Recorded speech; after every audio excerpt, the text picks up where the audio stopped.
In this video, I'm going to show you how to repair a broken wire. Mostly low voltage. I wouldn't recommend this for anything 120 volt or anything like that, but this is a cymbal for my son's electronic drum set. And things got a little crazy, I guess, because it is broken. But it's a really easy fix. There's a bunch of different ways you could do it. I'm just going to show you one of them, the way I like to do it. So we're going to take these wires, and you can use scissors, but I'm going to use a wire stripper, and I'm going to get this insulation off of here. I'm going to strip it a couple inches like that, just so we can expose these wires. There's only two in this case. Do the same thing on the other end. This. And I should mention that while I'm doing this, I have a soldering iron warming up right here. I'm going to use solder. You don't have to. You can even tie these together with wire nuts and electrical tape if you want, but here's a cleaner way to do this.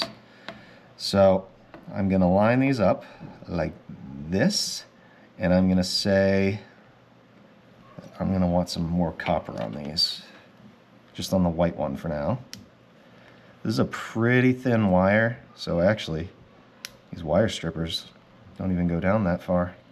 So this is how you would do it with scissors. Just be real careful, put some pressure on it, and strip just the insulation.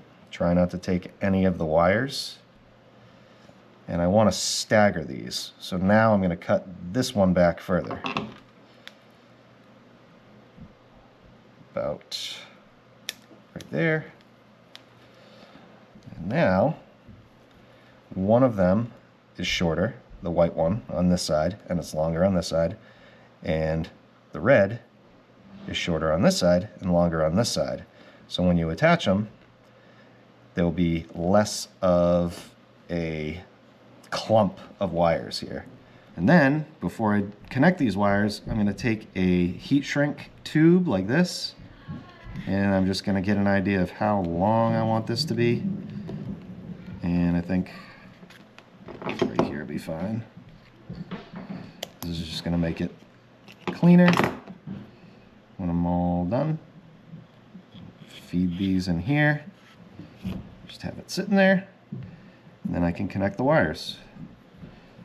So starting with the red, I'll line up the copper right at the bottom like this and twist it together. Try and get some good contact there. And then same thing with the white.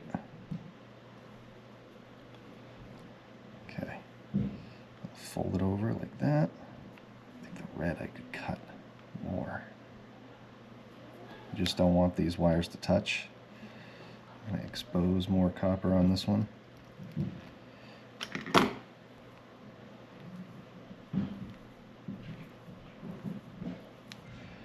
These should be pretty straight. You don't have wires jetting out, and you don't have to like put a big bundle of tape on here. Now we'll take something, put it here to protect the counter, separate these wires, and I'm just going to add some solder so that everything stays together. A little bit of solder, drop it right on that copper. Not bad. Still more on there. And I am not an absolute pro at this. I feel like that's a pretty good connection. If you want to, you can flip it, do the other side. Just try not to have any edges sticking up. Not perfect, but I don't think those wires are coming apart. And then we can take the tube and pull it over these wires. And the way this tube works is you just apply a little heat and it shrinks up and protects this. And it's supposed to be waterproof. Like I said, you can use electrical tape if you want, but these are pretty sweet. You can also use a heat gun if you don't want to use an open flame. Shrink right up, wrap right around that.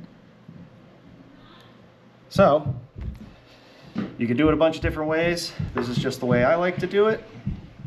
If you had to do something like this, hope the video helps. Thanks for watching.